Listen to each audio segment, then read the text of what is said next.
For more, let's bring in Elevation Partners founder Roger McNamee, who was an early investor in Facebook. Roger, it's good to see you. It seems like the company is sort of embarking on its next act, I guess, in terms of, being more disciplined about cost, attacking longer-term opportunities, but also, I guess, protecting advertising market share in the near term. What's your assessment of it?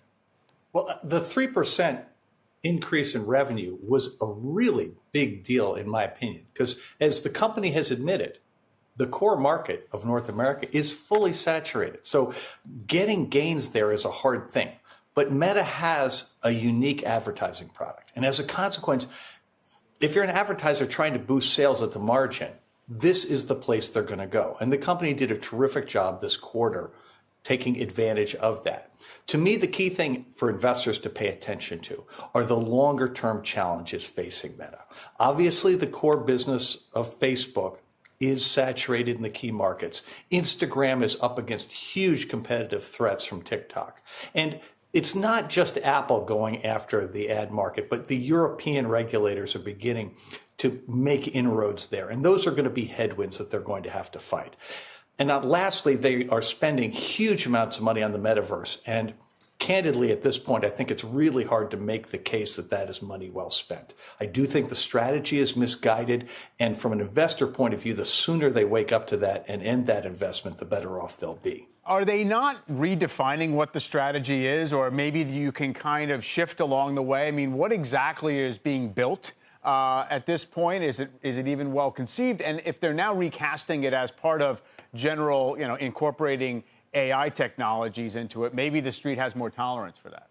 Well, that may well prove to be true. But the reality of it is that they've made a general purpose virtual reality system in a marketplace which is really looking for specific use cases that really excite people. The most successful tech products are not ones that boil the ocean. They're ones that do one thing really, really well. And there really is no lead product using the metaverse technology.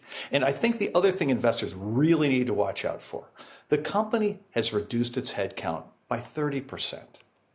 The effect of that on morale, the effect of that on productivity, it's going to be a mixed bag. Obviously, it reduces costs dramatically in the short run, but this is not a factory.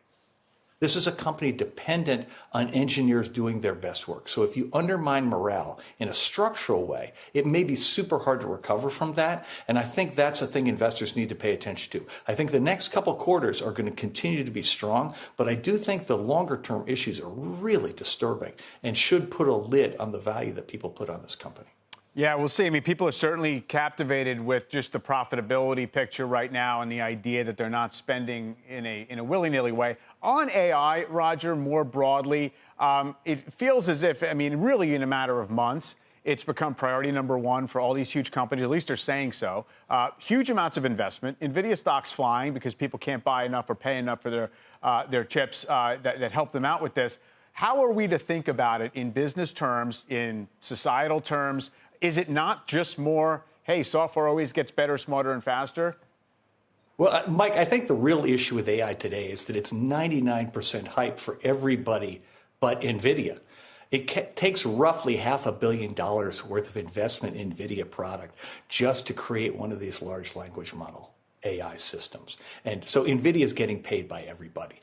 And in this environment of rapid change, where interest rates are higher, inflation is higher, where there's global unrest that makes supply chain, really you have to change your supply chains to adapt to what's going on globally. Those are all headwinds for technology. And AI is the big hope everybody has for sliding through that. And I think ChatGPT and the OpenAI folks have done a masterful job of building the hype around this with a product that is fundamentally the software equivalent of a Juul vape pen with a fruit flavoring. It's a product that I think has really huge structural costs and problems, but wrapped in a flavor package that makes it attractive to people. And, from where I sit, the AI thing is hopelessly overblown. And the people who are worried about the long term, we're talking about AI overlords, are missing the real problem, which is the bias that is inherent in, the AI-based policing systems, AI-based mortgage review and resume review and the flaws that are in the large language model products like GPT-4, where they've just essentially trained it on garbage and expect great outcomes to come out of it, which never works. AI could be such a wonderful thing. And in areas like drug discovery, I think it really will be. And I am hopeful that we'll see people investing in the right kind of training data sets to make the potential of AI as good as the hype has been so far.